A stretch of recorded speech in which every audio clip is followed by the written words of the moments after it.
For the last 40 years, a single powerful idea has been quietly reshaping our world. It's influenced everything, from what you pay for groceries to the condition of the bridges you drive on. That idea is neoliberalism. And this is the story of its rise and what looks a lot like its fall. All right, so let's just get right to it. What exactly is neoliberalism? Well, at its heart, it's this core belief that the free market, with as little government meddling as possible, is the best way to run things. And not just the economy, but kind of all of human life. So that just begs a huge question, right? How on earth did one economic theory, dreamt up by just a handful of thinkers, end up taking over the entire planet and building the very world we're all living in today? To answer that, we've got to rewind a bit. Because before neoliberalism was a policy that presidents and prime ministers pushed, it was a revolution in thinking. It was a radical challenge to the way everyone thought the economy should work for decades. This really shows you the whole journey. I mean, right after World War II, you had these thinkers like Hayek and Friedman arguing against big government. But honestly, they were mostly on the sidelines. Then came the 1970s, and this weird crisis called stagflation hit. That's when you have prices going up and unemployment going up at the same time. The old rulebook was useless. Suddenly, the world was desperate for new answers. And this theory was just sitting there, waiting for leaders like Ronald Reagan and Margaret Thatcher to pick it up and run with it. So how'd they do it? Well, they had this simple but really powerful three-part playbook. First up, privatization. You sell off things the government owns, like power companies or railroads.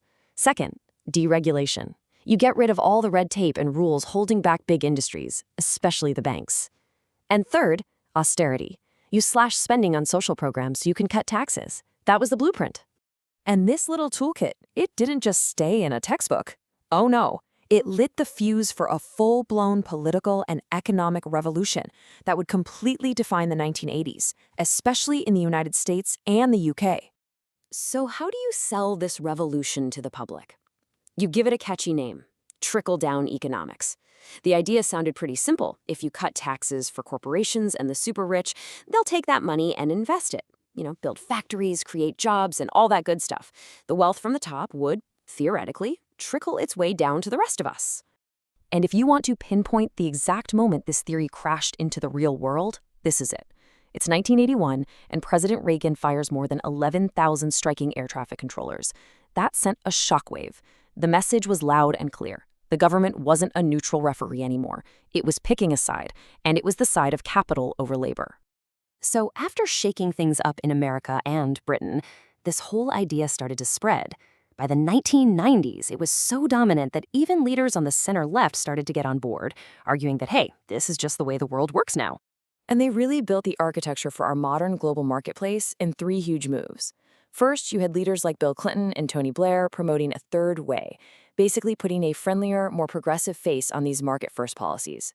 Then came the big trade deals, like NAFTA in '94, which just hit the accelerator on sending factory jobs overseas. And finally, the big one, the creation of the World Trade Organization in '95. This thing created a whole global legal system that more often than not put the rights of giant international companies ahead of the laws of actual countries. But when you create a single global market that fast, there are always consequences, deep ones. And to really understand what they were, we don't need to look at a spreadsheet. We just need to look at one powerful, very human story. Yeah, to see how this all played out in the real world, let's talk about the rice farmers in Haiti, because their story makes this big abstract idea of globalization feel, well, painfully real. So check this out. It's a tale of two Haitis, really. Before all this, Haiti grew its own rice. It had high tariffs to protect its local farmers from cheap imports. The country was self-sufficient. It could feed its own people. But then, under immense pressure from international groups like the IMF, Haiti was forced to slash those protections. All of a sudden, its farmers were competing with tons of heavily subsidized rice shipped in from the US. And wow, this chart just says it all, doesn't it? As that cheap American rice flooded the market, local Haitian rice farming just collapsed. A nation that once fed itself became almost completely dependent on another country for its most basic food. And here's the crazy irony. An ideology that was all about freedom created this profound dependency. And this wasn't just Haiti's story. It was a pattern you saw all over the developing world. Which brings us right up to today, to the final chapter, the reckoning. Because after 40 years of these policies, the bill is finally coming due, and you can see the consequences pretty much everywhere you look. Remember that whole idea of austerity, cutting public spending to pay for tax cuts? Well, for decades, that meant not investing in the basics. And today, we're literally living with the results.